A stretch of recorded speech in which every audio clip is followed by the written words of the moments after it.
Yaa akka fuunee akkam jirtu hordoftotaaf jaallatamtoota chaanaalii Abdiin Inspire kan taatanii egaa guyyaa irraa kan nuti waliin ilaallu maal yoo jettanii waa'ee community kan jedhamu kanadha jechaadha. Community jechuun YouTube irratti suura post godhuudha, akkasumas immoo suura post godhuu dandeessan jechuun chaanaaliin keessan akka inni guddatuuf sababa guddaa kan ta'udha jechaadha. Kanaaf akkamitti community banachuu dandeenya, akkamiin suura post godhuudhaaf nu eeyyamamuu danda'a kan jedhu turuutti isinitti agarsiisa jechaadha. Isteeppii guutummaa isaa seeraan yoo na hordoftan isinitti agarsiisa jechaadha.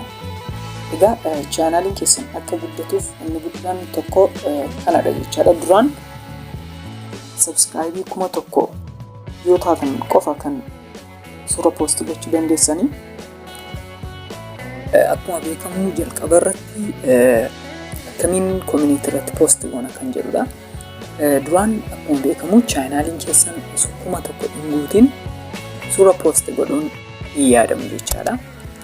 Amma garuu seera haaraa baaseen YouTube'n namni kamiyyuu post godhuu ni danda'a jedhee jira jechaadha. So kana jechuun chaanaaliin keessan osoma viidiyoo hedduu subscribe hedduu hin qabaanne illee post godhuu dandeessu jechaadha. Kun immoo bu'aa guddaa qaba YouTuberootaa fi bu'aa guddaa qaba jechaadha. Kanaaf karaa salphaa subscribe hedduu kan itti argamudha.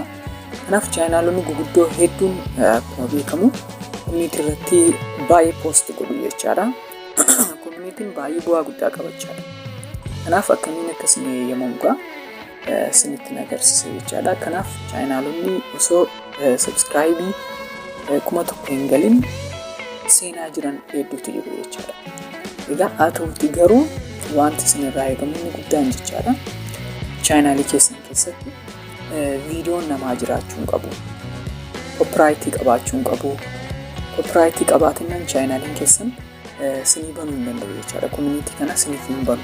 Kanaaf tarii copyright yoo chaanaalii keessan keessa yoo jiraate 500 geessanillee siniif banuu dhiisuu danda'a jechaadha. Kanaaf copyright ediitii gootanii sirreessuu beektu jedhee yaada. Yoo hin beekne viidiyoo taanu next keessatti siniif hin hojjedha, rakkoon hin jiru.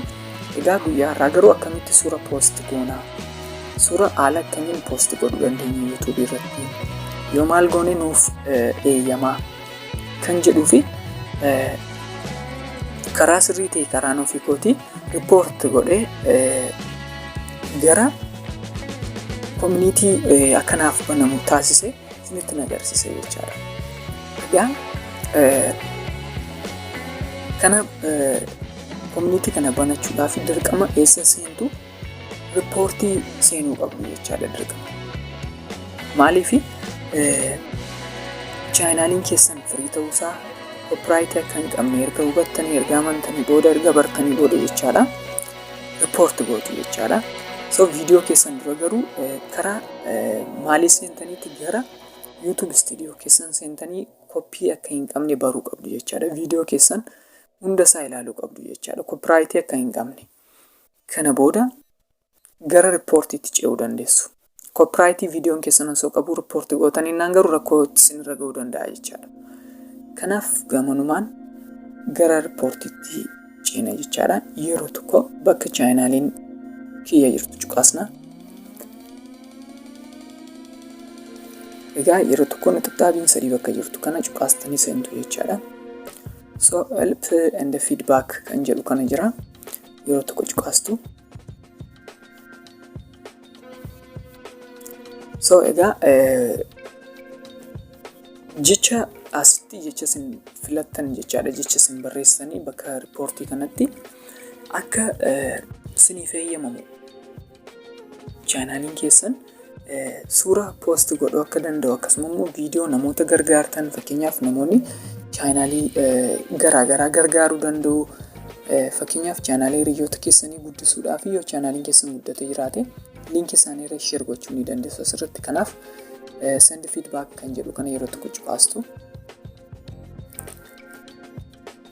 Egaa bakka itti reportii ani gochuu danda'u naaf kenna jechaadha. Egaa welcome jedhee jira. Yeroo tokko bakka kanarratti jechaadha. Wanta isin gochuu qabdan wanta sirrii ta'e communitiin akkasiniif banamu qofa report gooti jechaadha. Kanarraan kan hafee riippoortii wanta biraa keessa seentanii yoo riippoortii taasistanii chaanaaliin keessan miidhaa keessa seenuu danda'a jechaadha. Egaa yeroo kana bakka kam cuqaastu bakka get started jettu kana yeroo tokko cuqaastu. Egaa asitti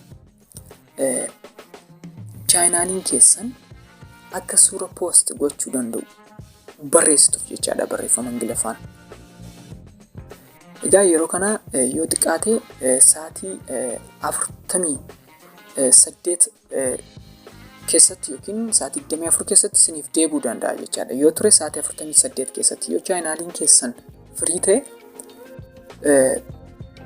dafee isiniif deebuu danda'a jechaadha. Yoo chaanaaliin keessan firii hin taane garuu tarii achiin isaa hafuu danda'a, isiniif isin deebiin hafuu danda'a jechaadha. Egaa barreeffama sana bakka kanatti maal barreessina kan jettaniifi descriptionii viidiyoo kanaarra isiniif hin kaa'a. Descriptionii viidiyoo kanaarra barreeffama sana seeraan isiniif hin kaa'a. Kan korraa ilaaltanii barreeffachuu dandeessu jechaadha.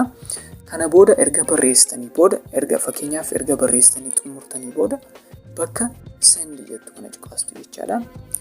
Kana booda sendiitiin erguufi qofa jechaadha gara dhaabbata yuutuubitti.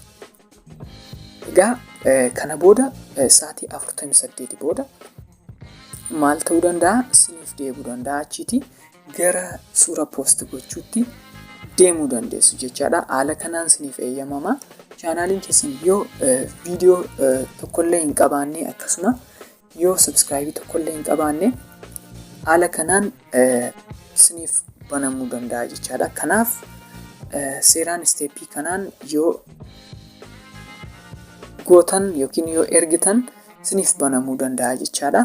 Egaa anillee kunoo akkuma argitanii haala kanaan ergee communitiin naaf dibee baname guyyaa tokko dura jechaadha. Poostii wantoota godhee kunoo arguu dandeessu. So salphaadha jechaadha. Kanaaf garuu jalqaba irratti viidiyoon keessan chaanaaliin keessan akka copyright hin qabne xuruutti beekuu qabdu. Kana booda gara riippoortiitti ceetu jechaadha. Kunooti guyyaa tokko dura naaf baname one day kan jedhu. So haala kanaan post godhuu dandeessu jechaadha suura viidiyoo. So egaa erga isinii banamee booda immoo poostii haala isinitti gootan jechaadha. Bakka pilaas milikitii kana cuqaastu. So kunoo create post kan jedhu dabalatee banamee jira jechaadha. Dabalataanii banamee jira jechaadha. Create post kan jedhu. Create postii kanarratti kan community qofani poostii gochuu danda'a jechaadha. Kanaaf namoonni community hin baniin yeroo pilaasii kana cuqaastan kan jiru create short video fi upload go live kana qofa kan jiru jechaadha. So kanaaf amma banamee jira. Yeroo kana keessa cuqaastanii seentu jechaadha. Post godhuu fi post godhuun haalumaa viidiyoo feetaniin waan ta'eef sun ammasumatti waan sin rakkisu miti waan ta'eef jalqaba isinii banamuu qaba jechaadha. So erga isinii banamee booda post godhuun salphaadha jechaadha. Kanaaf viidiyoon kun yoo isinitti tolee laayikii, sabskiraaybii, sheerii nuuf gochuutiin namoota hiriyoota keessan bukkee akka ga'u nuuf taasisa. Egaa galatoomaa amma xumuraatti viidiyoo koo ilaaluu keessaniif turtii gaarii.